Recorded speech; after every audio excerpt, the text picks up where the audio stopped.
Hello everyone, welcome you all in MK Commerce Pathshala.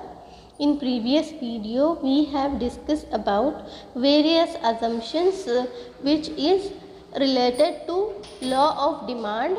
Now we will going to discover the demand schedule and demand curve in this video. So let's begin. Demand schedule. Before explanation of demand schedule, we have to discuss about the statement of this law, and that is other things being equal, higher the price of a commodity, smaller in the quantity demanded, and lower the price of a commodity, larger in quantity demanded. So before the discussion about demand schedule, we have to study this statement first. यहाँ पे क्या बोला गया है? Higher the price of commodity, smaller the quantity demanded. मतलब ये जो price है इसको क्वांटिटी डिमांडेड के साथ कंपेयर किया गया है। तो डिमांड शेड्यूल में भी यही हो रहा है। जैसे देखो, डिमांड शेड्यूल स्टार्ट करते हैं, यहाँ पे भी एक्स नाम के कमोडिटी की प्राइस दी हुई है और साथ ही में उसी एक्स नाम की कमोडिटी की क्वांटिटी डिमांडेड दी गई है और इसका वेट किस में है? केजीज में। तो अब हम देखते हैं इन दोनों का कंपैरिजन या फिर रिलेशनशिप, किस तरह से ये प्राइस एंड क्वांटिटी डिमांडेड, या फिर आप डिमांड बोल सकते हो इसे, ये किस तरह से रिलेशनशिप शेयर करते हैं, ये इसमें हमें अभी क्लियर कट समझ में आ जाएगा। जब एक्स नाम के कमोडिटी की प्राइस 50 रुपये थी तो सिर्फ और सिर्फ 1 केजी कंज्यूमर इसके लिए डिमांड कर रहा था। वही इसकी प्राइस देखो, यहाँ पे डिक्रीजिंग इन प्राइस दिया हुआ है। तो जैसे प्राइस 10 रुपये कम हुई, मतलब 40 रुपीज़ एक्स प्रोडक्ट की प्राइस हुई, तो वहाँ पे उसकी डिमांड देखो 2 केजीज और 40 रुपये।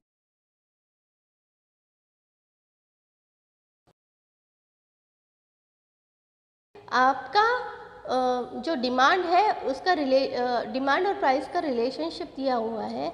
जैसे जैसे प्राइस कम होती जाएगी वैसे वैसे डिमांड बढ़ती जाएगी। मतलब ये जो प्राइस और डिमांड है ये दोनों इन्वर्स रिलेशनशिप या अपोजिट रिलेशनशिप शेयर करते हुए यहाँ पे दिख रहा है। मतलब अब देखो, सबसे लोवेस्ट प्राइस 50 से लेके जब उसी सेम प्रोडक्ट की प्राइस 10 रुपये पे आई, तो इस टाइम पे जो हमारी डिमांड थी वो हाईएस्ट है। मतलब lower the price highest the demand, यहाँ पे यही दिख रहा है इस पूरे शेड्यूल में। ठीक है, यहाँ पे सेम डिस्क्राइब किया गया है, डिस्क्रिप्शन यहाँ पे दिया हुआ है और उसके बाद डिमांड कर्व यहाँ पे दिया हुआ है। तो जो शेड्यूल हमने देखा वही डिमांड कर्व यहाँ पे रिप्रेजेंट किया हुआ है। ये नीचे क्वांटिटी डिमांडेड इन केजीज और यहाँ पे एक्स एक्सिस वाई एक्सिस पे प्राइस दिया हुआ है, एक्स एक्सिस पे क्वांटिटी डिमांडेड इन केजीज दिया हुआ है। तो सबसे पहले 50 रुपये हमारी प्राइस थी, तो 50 रुपये में सिर्फ कंज्यूमर 1 किलो डिमांड कर रहा था। फिर 40 रुपये हमारी प्राइस हुई एक्स कमोडिटी की, तो कस्टमर ने डिमांड बढ़ा दी, 2 केजी कर दी। उसके बाद जब उसी प्रोडक्ट की प्राइस 30 रुपये हो गई तो कस्टमर ने 3 केजीज डिमांड करना चालू कर दिया। फिर 30 से घट के वही प्राइस जब उसी सेम कमोडिटी की 20 पे आई तो कंज्यूमर ने क्या किया, वही प्रोडक्ट अब और ज़्यादा लेना स्टार्ट कर दिया। मतलब क्वांटिटी बढ़ा दी, डिमांडेड जो है वो अब 4 केजीज है। और जब लोवेस्ट प्राइस पे वो प्रोडक्ट पहुंचा, मतलब 10 पे, तो जो क्वांटिटी डिमांडेड है वो हाईएस्ट पे पहुंच गया, वो हो गया 5 केजीज। For 10 rupees.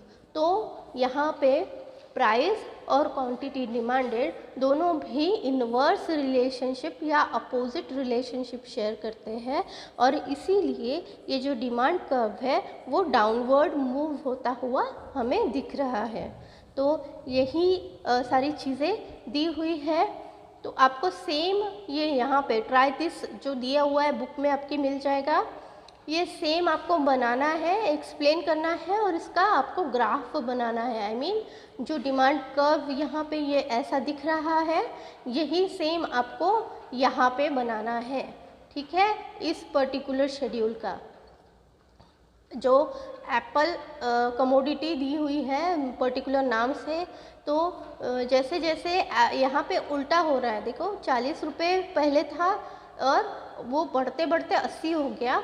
तो जब 40 रुपये एप्पल की कीमत थी पर केजी, तो 5 केजीज एप्पल 40 रुपये में जा रहे थे। लेकिन जब वही कीमत सबसे ज़्यादा हाईएस्ट हो गई, 80 रुपीज़ पर केजी जब प्राइस पहुंच गई, तो क्वांटिटी डिमांडेड बिल्कुल भी घट गई और वो 1 पे आ गई है। तो यही कर्व आपको एक्सप्लेन करना है, ठीक है। आज के लिए इतना काफ़ी है। Take care and bye bye.